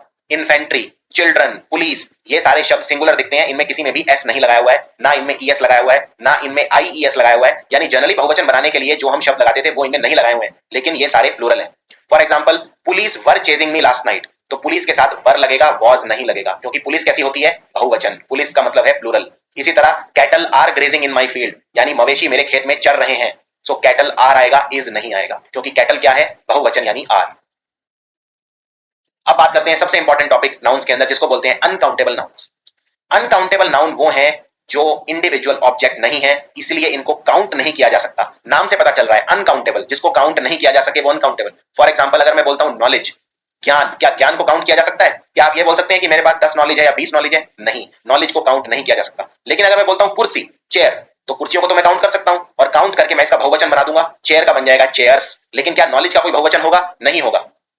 यानी कि अनकाउंटेबल नाउन जो है, उन्हें ना तो बहुवचन उनका बनाया जा सकता है, ना ही उन्हें गिना जा सकता है। सो देखते हैं सबसे इंपॉर्टेंट अनकाउंटेबल नाउन कौन कौन से हैं जो आपको पता होने चाहिए। जैसे होमवर्क, इक्विपमेंट, इक्विपमेंट बहुत इंपॉर्टेंट है, luggage, clothing, furniture, machinery, gold silver, bread, ethics, jewellery, perfume, wood, petrol, baggage, hair और ट्रैफिक। इनमें से कोई भी शब्द ऐसा नहीं है जिसके आगे आप बहुवचन बना सकते हैं, और अगर बहुवचन बना भी दिया तो फिर उसका मीनिंग चेंज हो जाएगा। जैसे फॉर एग्जांपल, अगर आप हेयर लिखते हैं और हेयर को अगर आप हेयर्स बोलते हैं, तो दोनों में जमीन आसमान का फर्क है। हेयर मतलब बाल और हेयर मतलब कई तरह के बाल। तो ये है सारे जो एग्जाम में काफी फ्रिक्वेंटली पूछे जाते हैं। कुछ और देखते हैं जो बहुत ज्यादा एग्जाम में आते हैं। एडवाइस, अगर मान लीजिए कोई आपको एक एडवाइस दे रहा है, तो आप ये नहीं बोल सकते ही is giving me one advice, वो गलत हो जाएगा, क्योंकि अनकाउंटेबल है। अगर कोई चीज काउंटेबल नहीं है तो आप उसके आगे 1 2 3 नंबर्स नहीं लगा सकते। सो आप ये नहीं बोल सकते कि वो मुझे वन एडवाइस दे रहा है, आप बोलेंगे he is giving me a piece of advice. A piece of advice मतलब वन एडवाइस, लेकिन वन नहीं लिख सकते। इसी तरह से information, knowledge, patience, confidence, intelligence, ये सारे शब्द हैं, आपको एक बार डिटेल में देखने होंगे, ये याद करने होंगे। फॉर एग्जाम्पल, क्या ये सेंटेंस ठीक है कि मैंने आज 5 ब्रेड खाई ब्रेकफास्ट में, so I ate 5 bread in breakfast today?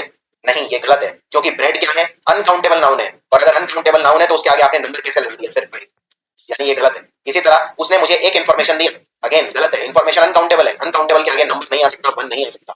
7 बाल जमीन पे पड़े हैं, 7 बाल मतलब 7 रेशे बाल के, तो 7 हेयर गलत है, क्योंकि हेयर अनकाउंटेबल नाउन है, अगेन नंबर नहीं लगा सकते। तो इनको ठीक करके कैसे लिखेंगे? इनको ठीक करके ऐसे लिखेंगे, अगर आपने आज 5 ब्रेड खाई हैं तो आप बोलिए आई एट 5 स्लाइसेस ऑफ ब्रेड, ना कि 5 ब्रेड। बीच में कोई ऐसा शब्द लाना पड़ेगा जो अनकाउंटेबल नहीं है। तो स्लाइस का शब्द है जो उसका स्लाइसेस बन सकता है, ये अनकाउंटेबल नहीं है, ये काउंटेबल है, इसलिए स्लाइसेस ऑफ ब्रेड खाई। या एक शब्द और लिख सकते हैं आप, I ate 5 leaf of bread, loaf शब्द यूज कर सकते हैं। इसी तरह से उसने मुझे एक इंफॉर्मेशन दिया, एक इंफॉर्मेशन नहीं, अ पीस ऑफ इंफॉर्मेशन। इसी तरह से अगर फर्श पे 7 बाल पड़े हैं तो आप बोलेंगे 7 स्ट्रैंड्स ऑफ हेयर, ना कि 7 हेयर। तो इस तरह से आपको इनका ख्याल रखना है। अब अनकाउंटेबल और काउंटेबल नाउन्स में फर्क क्या है? काउंटेबल तो मैं बता चुका हूं, जिसको आप गिन सकते हैं, जिसके आगे नंबर लगा सकते हैं। सो जो शब्द है ए लगता है, जैसे ए डॉक्टर, ए पेन, ए मील, ए क्लास, ये काउंटेबल नाउन्स के आगे लगता है सर। अनकाउंटेबल के आगे ए नहीं लगेगा, किसी भी अनकाउंटेबल के नाउन के आगे ए नहीं लगेगा। फॉर एग्जांपल नॉलेज, नॉलेज के आगे कभी भी आप ए नहीं लगा सकते। इसी तरह मैनी, मैनी शब्द लगेगा सिर्फ काउंटेबल नाउन के आगे, जिनको गिन सकते हैं। जैसे अगर आपके बहुत सारे दोस्त हैं तो आप बोलेंगे many friends, many cups, many books, many libraries. Few और ए फ्यू, ये दोनों भी लगेंगे सिर्फ काउंटेबल नाउन्स के आगे, जैसे few questions, few tables, few problems etcetera. अब देखते हैं कुछ ऐसे शब्द जो सिर्फ अनकाउंटेबल नाउन्स के आगे लगते हैं।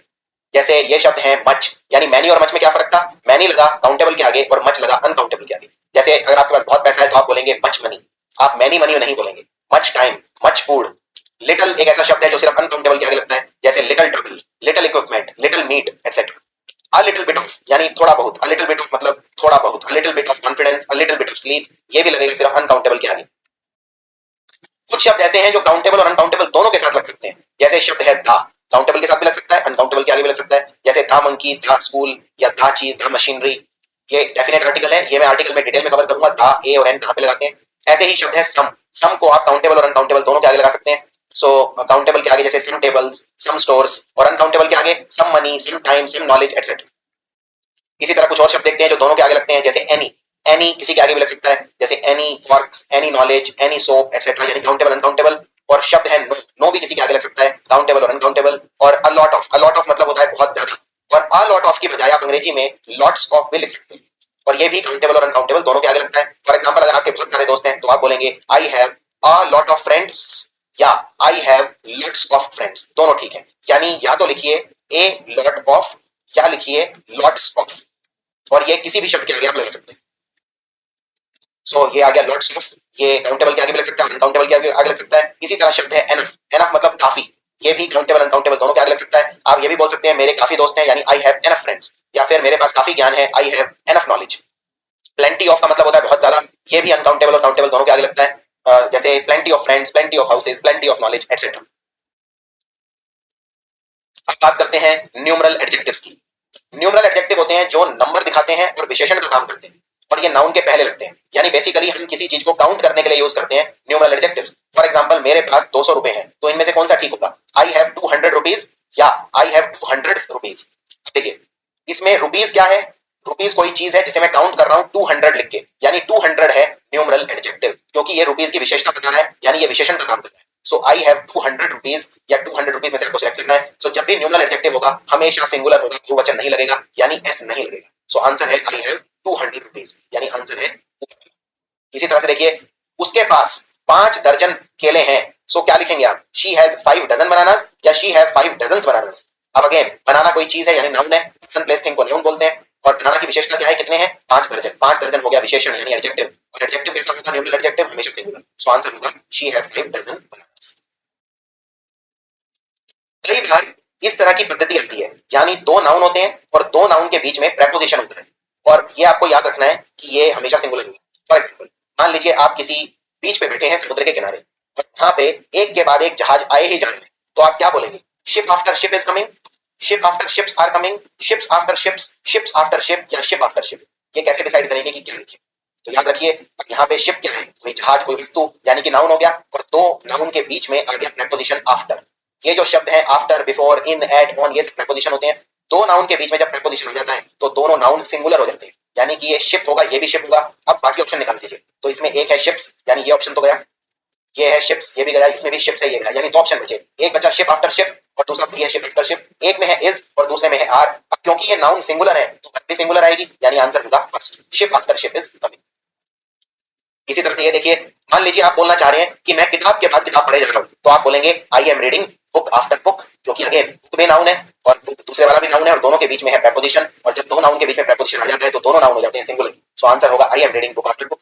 इसी तरह से town after town is being painted, यानी एक शहर के बाद दूसरा शहर लगातार पेंट किए जा रहा हूं, town after town is being painted. So ये भी टाउन है, ये नाउन, ये भी नाउन, और बीच में आफ्टर यानी प्रेपोजिशन, तो दोनों हो गए सिंगुलर, और वर्ब भी सिंगुलर है यानी इसमें इज होगा आर नहीं होगा। अब बात करते हैं कोलोक्वल नाउन एरर्स। कोलोक्वल नाउन एरर मतलब क्या होता है, देखिए ये शब्द कहां से बना, कोलोक्वल, अंग्रेजी में LOQ, लॉक का मतलब होता है टू टॉक यानी बातें करना, और कोलोक्वल इंग्लिश बोलते वक्त गलतियां आ ही जाती हैं, यानी रोजमर्रा की जिंदगी में जो हम अंग्रेजी बोलते हैं वो बहुत गलत बोलते हैं, उसमें बहुत सारी गलतियां होती हैं, क्योंकि भारत में जो अंग्रेजी बोलेंगे वो अंग्रेजी नहीं होगी जो लंदन में बोली जाती है, इसलिए हम अपने खुद के रूल्स फॉलो नहीं करते और इसलिए गलतियां आ जाती हैं। तो देखते हैं सबसे कॉमन कोलोक्वल नाउन एरर कौन से। सबसे पहला नाउन एरर होता है जिसको बोलते हैं कजन। कजन मतलब होता है आपका कोई जो सगा संबंधी ना, उसे कजन बोलते हैं, जैसे आपका कोई कजन ब्रदर, कजन सिस्टर, लेकिन कभी भी ऐसे नहीं लिखते हैं कि कजन सिस्टर या कजन ब्रदर, या तो कोई आपका कजन हो सकता है या सिस्टर हो सकता है, कजन सिस्टर कुछ नहीं होता। इसी तरह से या तो कोई आपका कजन हो सकता है या ब्रदर हो सकता है, कजन ब्रदर नहीं हो सकता, लेकिन हम अक्सर बोलते हैं कि वो मेरा कजन सिस्टर है या वो मेरी कजन ब्रदर है, ऐसा नहीं है। फॉर एग्जाम्पल आप ये सेंटेंस देखिए, आई हैव 2 कजन सिस्टर्स, मेरी 2 कजन बहनें हैं, क्या ये ठीक है, नहीं, ये बिल्कुल गलत है, क्योंकि या तो कोई आपका कजन हो सकता है या सिस्टर्स हो सकती हैं, कजन सिस्टर्स नहीं हो सकती। तो इसको लिखने का सही तरीका है आई हैव 2 फीमेल कजन, यानी कि मेरे 2 कजन हैं और दोनों फीमेल हैं, यानी आई हैव 2 फीमेल कजन, लेकिन ये लिखना गलत है कि आई हैव 2 कजन सिस्टर। मान लीजिए अगर आपके 2 कजन हैं और मेल है तो आप बोलेंगे आई हैव 2 मेल कजन, और कजन एक ऐसा शब्द है जो कजन ही रहता है, कजन कुछ नहीं होता। इसी तरह से चीट और चीटर, क्या आएगा, अगर मान लो मुझे बोलना है वो धोखेबाज है, तो मैं क्या बोलूंगा, ही इज अ चीटर या ही इज अ चीट। तो याद रखिए चीटर कोई शब्द नहीं है, चीट ही होता है, तो आंसर है ही इज ए चीट। लेकिन हम अक्सर हमारी रोजमर्रा की जिंदगी में सुनते हैं कि ही इज ए चीटर, तो ये गलत है। और ये गलती कहां से बनी, क्योंकि जो भी काम करने वाला व्यक्ति होता है हम उसके आगे ER लगा देते हैं। जैसे फॉर एग्जाम्पल अगर कोई ड्राइव कर रहा है तो हम बना देंगे उसे ड्राइवर। इसी तरह अगर कोई गार्डनिंग कर रहा है, हमारा जो माली होता है उसे बोलते हैं गार्डनर। इसी तरह जो चीटिंग कर रहा है तो हमने बना दिया चीटर, लेकिन ऐसा नहीं है, चीटिंग करने वाले को चीट ही कहा जाता है। सो आंसर है ही इज ए चीट। इसी तरह एक और कॉमन गलती, अगर आपको बोलना है मेरे हिसाब से, तो आप कभी भी ये नहीं बोलेंगे अकॉर्डिंग टू मी। ये बहुत कॉमन गलती है जो इंडियंस करते हैं, अकॉर्डिंग टू मी। जैसे मान लीजिए अगर किसी को बोलना है मेरे हिसाब से एग्जाम बहुत टफ है, तो आप ये नहीं बोल सकते according to me the exam is tough, ये गलत है। मेरे हिसाब से सचिन दुनिया का सबसे अच्छा बैट्समैन है, बिल्कुल गलत है, अकॉर्डिंग टू मी गलत है, अकॉर्डिंग टू मी कुछ होता ही नहीं है। अगर आपको बोलना है मेरे हिसाब से या मेरे विचारों में, तो आप बोलिए इन my view. In my view मतलब मेरे ओपिनियन में, इन माई ओपिनियन, या as far as I think, जहां तक मेरी सोच जाती है या जहां तक मैं सोचता हूं, as far as I am concern. लेकिन आप ये नहीं बोलेंगे according to me. According to me गलत होता है। आप कुछ ऐसे नाउन देखते हैं जो सिंगुलर भी हैं और प्लूरल भी हैं, दोनों है, दोनों का काम करते हैं, लेकिन ये कभी भी चेंज नहीं होते। चेंज का मतलब ये है इनमें ना तो एस लगेगा ना ई एस लगेगा, यानी इन्हें बहुवचन या कुछ भी तरह से बदलाव इनमें संभव नहीं है, क्योंकि ये सिंगुलर का भी काम करते हैं और प्लूरल का भी काम करते हैं। आप इनके आगे सिर्फ नंबर लगा सकते हैं, अगर ज्यादा नंबर लगाएंगे तो प्लूरल हो जाएंगे, अगर नंबर नहीं लगाएंगे तो सिंगुलर लेंगे। ये नाउन है जैसे हिरन, डियर, एयरक्राफ्ट, शीप यानी भेड़, मछली यानी फिश, सीरीज और या प्रजाति यानी स्पीशीज। अब मान लीजिए अगर आपके घर में एक हिरन है आपके घर के पीछे, तो आप बोलेंगे a deer is behind my house, यानी एक हिरन मेरे घर के पीछे है, यानी यहाँ पे सिंगुलर हो गया। लेकिन अगर बहुत सारे हिरन है तो आप बोलेंगे 8 deer are behind my house, तो यहाँ पे बहुवचन हो गया। और वर्ब भी फिर मैंने उसी हिसाब से चेंज की, यहाँ पे एक ही हिरन था तो इज लगाया, 8 हिरन थे तो मैंने आर कर दिया, और 8 हिरन है सिंपल, मैंने शब्द के आगे आर 8 लगा दिया, तो कोई दिक्कत नहीं है। ये एक सिंगुलर भी काम करेगा, प्लूरल भी काम करेगा, लेकिन शब्द डियर ही रहेगा, डियर्स कोई शब्द नहीं होता। अब सवाल ये है कि ये अनकाउंटेबल नाउन से अलग कैसे है, क्योंकि अनकाउंटेबल नाउन में भी तो हम बहुवचन नहीं बना रहे थे, शब्द को वही रहने देते थे, उसके आगे एस नहीं लगते थे। अनकाउंटेबल नाउन से इसलिए अलग है, अनकाउंटेबल नाउन के आगे नंबर नहीं लगते, लेकिन इनके आगे नंबर लग रहे हैं। तो यहाँ देख सकते हैं डियर के आगे मैंने 8 लिखा है, लेकिन अनकाउंटेबल नाउन के आगे मैंने नंबर नहीं लिखा। इसी तरह से अगर बोलना है आपको एयरक्राफ्ट, तो शब्द एयरक्राफ्ट ही रहेगा, चाहे एक एरोप्लेन खड़ा हो, एयरक्राफ्ट खड़ा हो, या 100 खड़े हो, रहेगा शब्द aircraft he. For example an aircraft is taking off from the fleet, यानी जहां पे विमान दौड़ता है वहां से एक एयरक्राफ्ट हवा में ऊंचा उड़ रहा है, तो आप बोलेंगे an aircraft is taking off from the fleet. और बहुत सारे हैं, मान लीजिए 7-8 है, तो आप बोलेंगे 7 aircraft are taking off from the fleet. तो यहाँ पे एक एयरक्राफ्ट था इसलिए यूज किया है इज, और यहाँ 7 है तो मैंने यूज किया है आर, लेकिन शब्द एयरक्राफ्ट ही रहेगा। अगर मुझे बहुधा दिखानी है, बहुवचन दिखाना है, तो मैं उसके आगे नंबर लगा दूंगा। अब देखते हैं अंग्रेजी में जेंडर कितने तरह के होते हैं। जेंडर का मतलब होता है लिंग। तो सबसे पहला है पुलिंग, यानी मैस्कुलिन जेंडर। ये वो जेंडर है जो मेल सेक्स के बारे में बताते हैं, जैसे मैन आदमी, बच्चा, हीरो, लायन, राजा, हॉर्स, एक्टर एक्सेट्रा। ये सारे हैं मैस्कुलिन जेंडर, और इनके हमेशा फीमेल जेंडर भी होंगे, जैसे मैन का वुमेन बन जाता है, लॉयन का लायनेस बन जाता है, हीरो का हीरोइन बन जाता है, किंग का क्वीन बन जाता है। इसलिए ये वाले हो गए मेल, और दूसरे वाले हैं फीमेल जेंडर। फीमेल जेंडर वो है जो फेमिनिन जेंडर के बारे में बताते हैं, यानी स्त्रीलिंग, जैसे for example women, cow, hen, queen, actress etcetera. तीसरे होते हैं कॉमन जेंडर। कॉमन जेंडर मतलब जो मेल भी है और फीमेल भी है, दोनों है। आप सोचेंगे ये कैसे हो सकता है कि कोई मेल भी और फीमेल भी हो।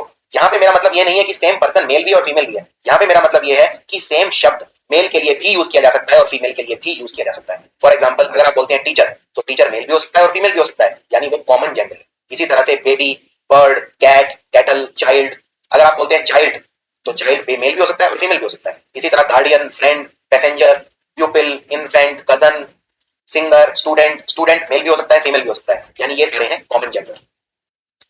और चौथे होते हैं जो ना मेल होते हैं ना फीमेल होते हैं, यानी कि ना तो ये मेल का काम कर सकते हैं ना फीमेल का काम कर सकते हैं। इनमें जनरली होते हैं नॉन लिविंग ऑब्जेक्ट्स, जैसे फॉर एग्जांपल किताब। तो किताब ना तो मेल है ना फीमेल है, यानी ये है न्यूटर जेंडर। तो जितने भी ज्यादातर जो नॉन लिविंग ऑब्जेक्ट हैं वो सारे होते हैं न्यूटर जेंडर, जैसे पेन, टेबल, स्कूल, चट्टान, सोना एक्सेट्रा। अब बात करते हैं एनिमल्स की। एनिमल्स में आपको एक चीज याद रखनी है, एनिमल्स के लिए हर एक के लिए एक खास शब्द होता है, एक जनरल वर्ड होता है एनिमल के लिए, लेकिन कुछ खास जानवर हैं जिनके लिए मेल और फीमेल शब्द अलग अलग यूज करते हैं, और ये एग्जाम में कई बार रिपीट होते हैं, इसलिए इन पे नजर मारना बहुत जरूरी है। तो देखते हैं कौन कौन से जानवर हैं जो एग्जाम में अक्सर पूछे जाते हैं, जिनके लिए अलग अलग शब्द है मेरे पास, मेल के लिए और फीमेल के लिए। सबसे पहले देखते हैं रैबिट यानी खरगोश। खरगोश मेल रैबिट को बोलते हैं बक और फीमेल को बोलते हैं डो। घोड़े में मेल घोड़े को बोलते हैं स्टैलियन और फीमेल घोड़ी को बोलते हैं मेयर। शीप में रैम और यू। पिग, बोर और सो। चिकन, रूस्टर और हेन। डक, ड्रेक और डक। कैटल में बुल होता है मेल और काउ होती है फीमेल। गैंडर होता है मेल बत्तख और गूज होती है फीमेल बत्तख। लोमड़ी में फॉक्स बोलते हैं मेल लोमड़ी को और फीमेल लोमड़ी को बोलते हैं विक्सन। टाइगर होता है मेल, टाइग्रेस होती है फीमेल, और लायन होता है मेल, लाइनेस होती है फीमेल। यानी ये सब वो जानवर हैं जिनमें मेल और फीमेल के लिए अलग अलग शब्द यूज होते हैं। तो अब कुछ प्रैक्टिस करते हैं नाउन्स की, कुछ एग्जाम के क्वेश्चन देखते हैं। पहला question, there is a news in some quarter that PM is going to resign, यानी कुछ जगह ऐसी खबर फैलाई गई है कि प्रधानमंत्री रिजाइन करने वाले हैं। क्या इस सेंटेंस में कोई गलती है? अब देखिए, सेंटेंस करेक्शन एक कला है, एक आर्ट है। अगर आपके बेसिक्स ग्रामर में क्लियर हैं तो आप सेंटेंस करेक्शन में काफी अच्छा स्कोर कर सकते हैं। ग्रामर की जो सबसे ज्यादा जान है वो है सेंटेंस करेक्शन, और ज्यादातर बच्चे ग्रामर में वीक रह जाते हैं, इसलिए सेंटेंस करेक्शन अटेम्प्ट ही नहीं कर पाते। क्वेश्चन तो दूर की बात है अटेम्प्ट करना। अब इसमें देखिए क्या गलती। सबसे पहले सेंटेंस को ध्यान से पढ़िए, एक एक शब्द को ध्यान से देखिए। इसमें लिखा है कुछ देयर इज ए न्यूज, यानी कोई एक ऐसी न्यूज फैली है, देयर इज ए न्यूज में कोई एरर नजर नहीं आ रहा, इन सम क्वार्टर।